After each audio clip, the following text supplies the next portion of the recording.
Assalamualaikum warahmatullahi wabarakatuh. Perkenalkan, nama saya Maya Maisuro dari kelas 10 IPA 5. Di sini saya akan mempresentasikan peranan positif bakteri. Sebagai contohnya adalah keju. Seperti yang kita ketahui, keju merupakan hasil fermentasi dari susu. Pada saat proses fermentasi, susu memerlukan bakteri. Bakteri yang dibutuhkan adalah bakteri Lactobacillus bulgaricus. Bakteri Lactobacillus bulgaricus dikenal pertama kali pada tahun 1905 oleh Stepan Grigorov, seorang dokter asal Bulgaria, saat menganalisis yogurt. Pada penelitian tersebut, Grigorov mengidentifikasi sejenis mikroba yang memakan laktosa dan mengeluarkan asam laktat. Asam laktat tersebut tidak hanya berperan mengawetkan susu, tetapi mendegradasi laktosa sehingga susu bisa dikonsumsi oleh orang yang intoleran terhadap susu. Sedangkan keju adalah produk susu yang paling banyak dikonsumsi. Secara umum, pembuatan keju diawali dari pasteurisasi susu. Kemudian pemberian penggumpal, biasanya berupa enzim yang berasal dari renat atau mikroba yang dapat mengasamkan susu. Setelah beberapa jam akan terpisah menjadi gumpalan besar dan bagian yang cair. Proses penggumpalan susu pada awalnya menggunakan renat sapi, bovine atau dari keluarga sapi, serta babi. Namun karena pertimbangan kehalalan produk serta segi ekonomisnya, sehingga mulai dikembangkan pengganti renat dengan memanfaatkan peranan dari mikroba yang dapat mengasamkan susu. Mikroorganisme ini antara lain bakteri, yeast, dan mold. Pembuatan keju melibatkan sejumlah tahapan yang umum untuk kebanyakan tipe keju.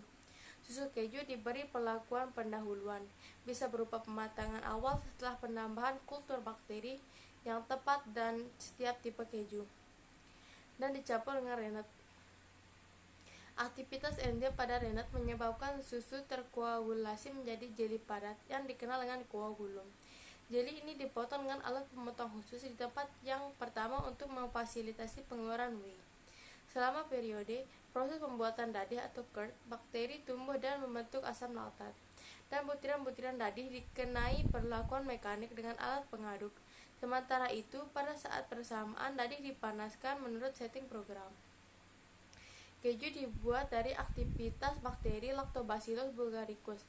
Bakteri ini dipilih karena untuk Streptococcus asam susu yang dihasilkan hanya 1%, sedangkan untuk Lactobacillus 4%.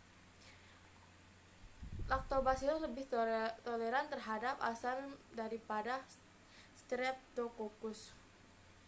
Bakteri ini memulai fermentasi laktosa menjadi asam laktat dan menghilangkan oksigen. Protein susu akan terurai oleh aktivitas enzim proteolitik. pH akan turun menjadi 4,5. Keasaman yang dihasilkan saat fermentasi laktosa menjadi asam laktat dapat mempercepat penggumpalan kasein, mencegah timbulnya mikroorganisme yang tidak diinginkan. Penggumpalan kasein disempurnakan dengan penambahan enzim proteolitik atau peptid yang menguraikan protein susu. Makanan akan mengalami fermentasi mempunyai nilai gizi yang lebih tinggi dari bahan asalnya. Hal ini dikarenakan makroba bersifat katabolik atau memecah komponen kompleks menjadi zat-zat yang lebih sederhana sehingga lebih mudah dicerna. Mikroba juga mampu menyintesa zat kompleks serta memecah enzim yang digunakan untuk mencerna bahan yang tidak dapat dicerna oleh manusia. Contohnya, selulosa dan hemiselulosa menjadi gula sederhana dan turunannya. Berdasarkan penelitian yang dilakukan mengenai pembuatan keju dengan menggunakan susu kedelai untuk mendapatkan keju rendah lemak dan tinggi protein. Tujuan penelitian ini adalah untuk membuat keju kedelai melalui fermentasi oleh bakteri L. bulgaricus dan jamur P. roqueforti. Menentukan jumlah inokulum, kadar garam, dan waktu pemeraman yang tepat untuk pembuatan keju.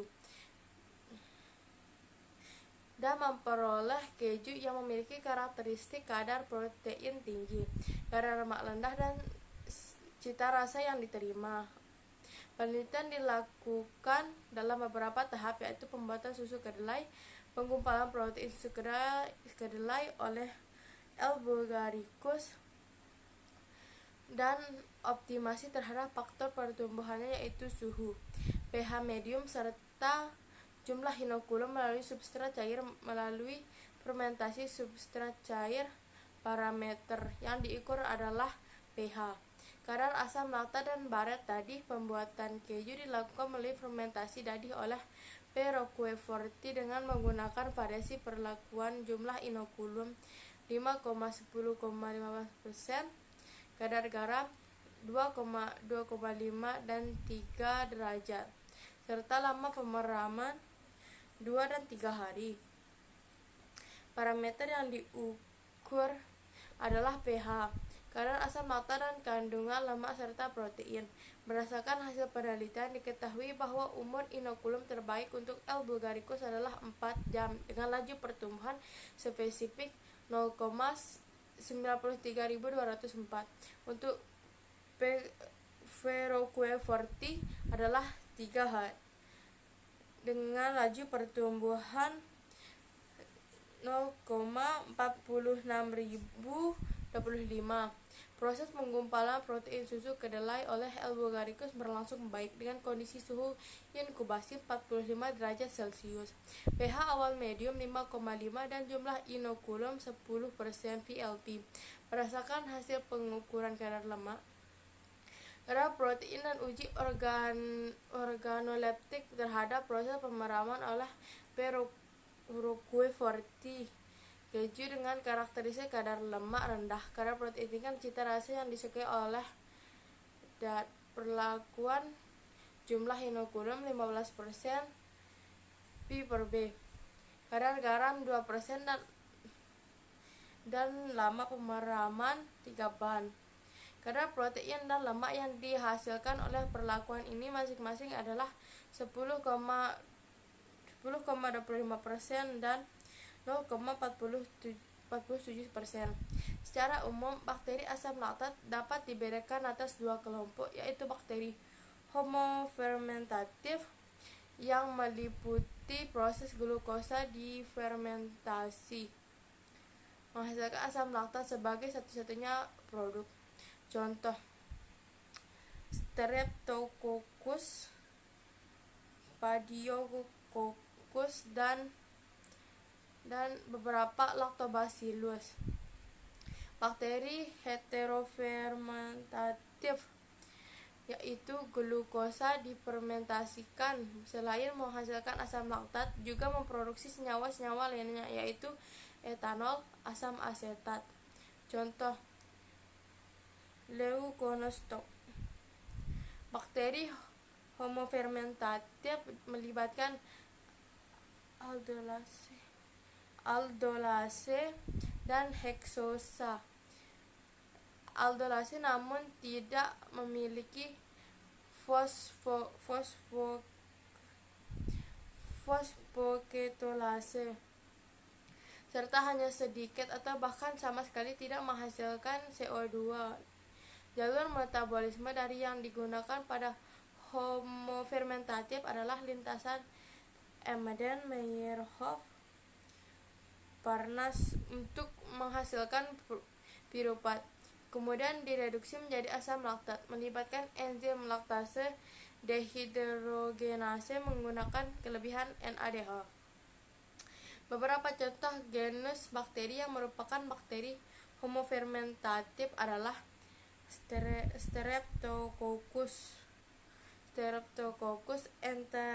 Enterococcus, Lactococcus, Padiococcus, dan Lactobacillus. Bakteri bersifat homofermentatif mengubah hampir semua gula yang mereka gunakan, terutama glukosa, menjadi asam laktat. Pada jalur bersifat homofermentatif mencakup tahap pertama dari semua reaksi glikolisis, yang mengarah dari heksosa untuk berupa pada terminal akseptor elektron dalam jalur ini adalah piruvat direduksi menjadi asam laktat. Pada fermentasi piruvat merupakan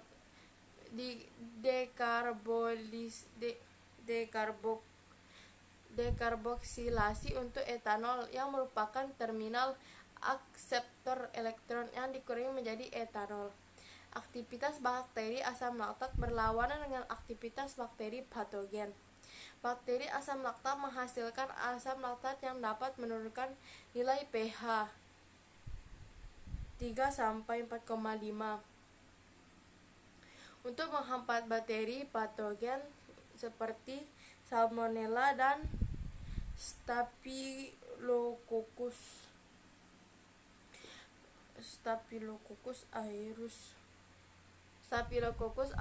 aureus yang terdapat pada suatu bahan makanan. Jika di dalam bahan makanan tersebut terdapat bakteri asam laktat golongan